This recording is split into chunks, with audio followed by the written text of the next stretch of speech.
They poured concrete into my family's creek, thinking they'd erase my grandfather's legacy. But 40,000 gallons of redirected water turned her luxury basement into a soggy disaster zone. As I watched the torrent smash through her $90,000 media room, the roar of nature's payback drowned her screams of outrage. The day began like any other in the serene hills of Pine Valley Ridge, Oregon, where the morning mist clung to the pines and the distant call of hawks echoed over the rooftops. I was sipping my first cup of coffee on the porch, the steam rising in lazy swirls, when the frantic call came from a neighbor. "Nathan, get over to Laura Kensington's place. Her basement's flooding like Niagara Falls." I rushed over, boots splashing through puddles from last night's rain, arriving to a scene of chaos that would have made any engineer grin with ironic satisfaction. Water gushed from the ceiling cracks in her opulent lower level, soaking the Persian rugs, short-circuiting the high-end electronics, and turning her husband's prized billiards table into a floating wreck. Laura stood there, soaked and hysterical, phone in hand yelling about lawsuits and insurance fraud, while the metallic tang of wet electrical wires mixed with the musty odor of ruined drywall. Her attempts to dam the natural flow had backfired spectacularly, redirecting the underground aquifer straight into her waterproof sanctuary. It was the culmination of 6 months of escalating warfare, where this HOA tyrant learned the hard way that you can't bully Mother Nature or a hydraulic engineer with a grudge. I'm Nathan Riley, a 42-year-old hydraulic engineer specializing in watershed management at Cascade Eco Solutions, still piecing my life back together after a divorce that felt like a slow-motion collapse. My marriage to Sarah ended in a whirlwind of arguments over my long hours on flood control projects and her frustration with our isolated life in the mountains. The settlement left me with primary custody of our twins, Mia and Noah, now 9, but it also gifted me Grandpa Tom's 4-acre retreat in Pine Valley Ridge, a wooded paradise where the crystal-clear stream had been the heart of our family for generations. Grandpa, a World War II vet who'd settled here in 1942, had claimed water rights that year, making our stream a senior entitlement untouchable by later developments. As kids, my siblings and I spent summers learning to fish with hand-tied flies, identify riparian plants, and understand the delicate balance of ecosystems. Now, it was Mia and Noah's turn, splashing in shallow pools, chasing dragonflies, and building rock cairns that withstood the gentle current. The stream wasn't mere decoration. It filtered runoff, supported native trout, and kept our summers cool without blasting AC. In my 18 years designing dams and drainage for municipalities, I'd seen how ignoring water laws led to disasters, floods, erosion, legal battles. First in time, first in right, Grandpa drilled into me. Junior users couldn't usurp senior claims. The stream's value extended beyond sentiment. It elevated property prices in our 60-home enclave, drew birdwatchers with its osprey nests, and provided natural irrigation that saved on water bills.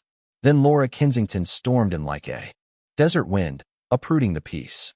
A recent transplant from Las Vegas, she and her husband Harold, owner of luxury car lots, snapped up the neighborhood's crown jewel, a sprawling estate with a circular drive where his red Lexus sat like a throne, plates reading Czar.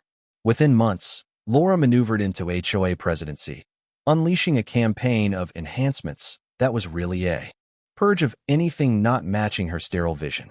Her costly cologne couldn't conceal her authoritarian streak. She fined for unsightly gardens, harassed over bold paint choices, and drove out those who resisted. Our clash ignited with a certified letter that landed like a grenade. Remediate the drainage hazard or face $600 daily fines, alleging mosquitoes and flood risks. The hypocrisy burned, her criticizing a pro on hydrology. I visited with Grandpa's docs, proposing screens, native plants, or eco-friendly barriers. She dismissed them in stilettos on my drive. No favors, rules are rules. Her track record was grim. Mrs. Kim, a Thai grandma whose veggie patch nourished kids, forced to uproot exotic invasives, common basil. Ben, Dad navigating his wife's radiation therapy, coerced to resurface his deck non-compliant shade amid her hospital stays. Ms. Ellis, educator, cited for February garlands, already stored. 3 households caved, shelling thousands to appease her.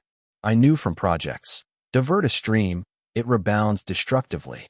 Laura rigged a midday meeting. Her clique approved action. 3-1 vote, 1 holdout. Lawyers cease and desist, cited bogus statutes. Neighbors convened at diner. 28 spilled tales. Pattern, punish inquisitors. We cataloged. Stream exempt per 2001 charter. Watershed shielded.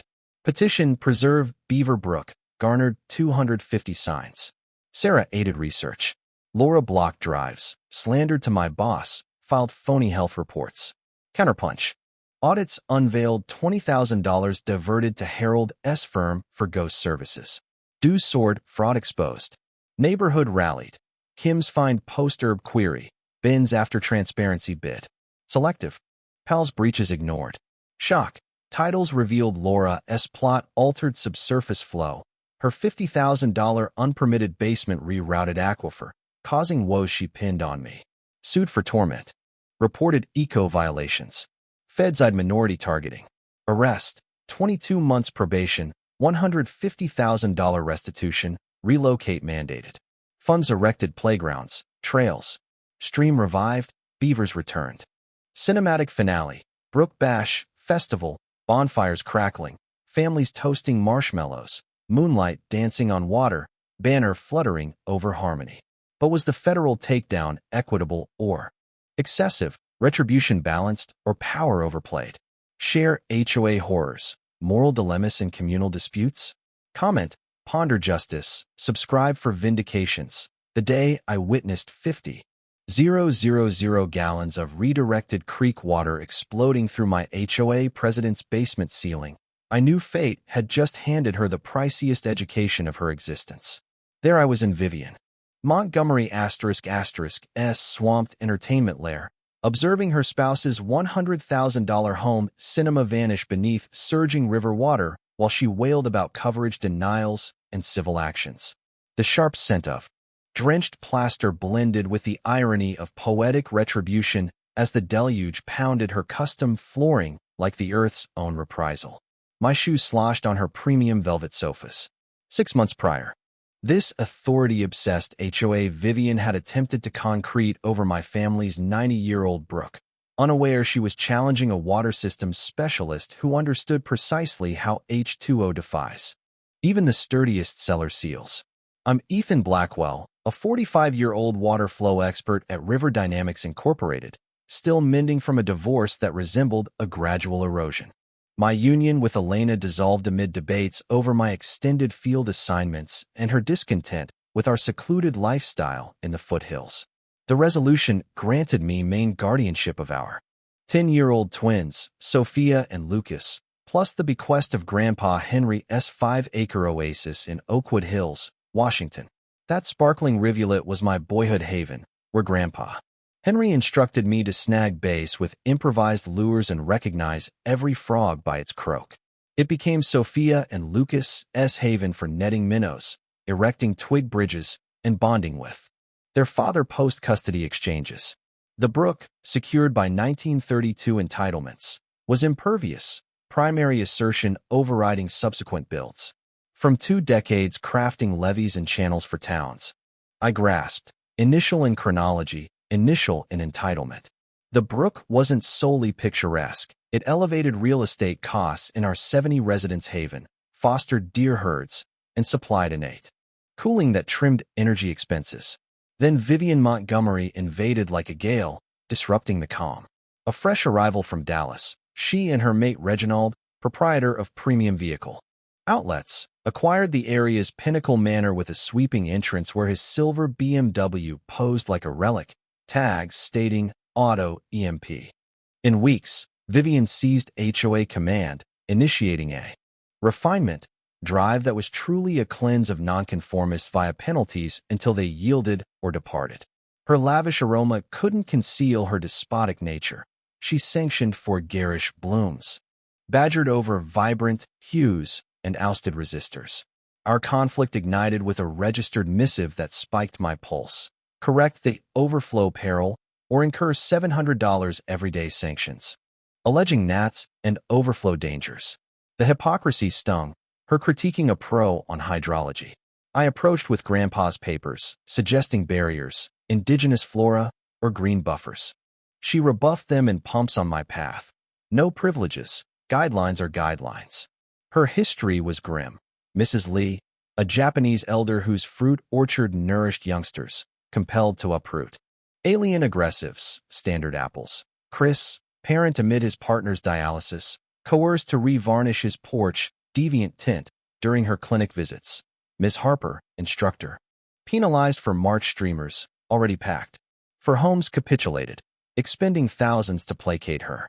I knew from tasks, obstruct a innate current, it rebounds ruinously. Vivian orchestrated a midday assembly. Her group endorsed correction. For to one ballot, one objector. Halt and refrain from attorneys billing fortunes, referencing phony laws. Neighbors assembled at eatery, 32. Divulged horrors. Pattern, chastise inquisitors. We cataloged. Brook exempt per 1999 charter, basin guarded. Petition safeguard otter stream, amassed 300 autographs. Elena assisted inquiry. Vivian obstructed entrances, defamed to my supervisor, lodged sham wellness alerts. Counter-assault. Reviews unveiled $25,000 diverted to Reginald S. Enterprise for Spectre labors. Dues quadrupled, deceit revealed. Neighborhood mobilized. Lee's sanctioned post-orchard inquiry on outlays. Chris after clarity plea. Selective. Allies infractions disregarded. Shock. Titles disclosed Vivian S. parcel modified subsurface current. Her $60,000 unlicensed seller rerouted reservoir, triggering troubles she attributed to me. Prosecuted for agony, reported eco. Infractions. Feds scrutinized minority aiming. Apprehension, 24 months oversight, $160,000 reimbursement, relocate commanded. Funds constructed swings, paths. Brook rejuvenated, foxes reappeared. Cinematic conclusion. Yearly river revel feast, fires crackling, kin mingling under lanterns, moonlight shimmering on currents, emblem fluttering over revival. But was the federal downfall balanced or immoderate? Reprisal tempered or authority misused? Share HOA sagas, ethical boundaries in collective conflicts? Comment, contemplate equity, subscribe for vindications.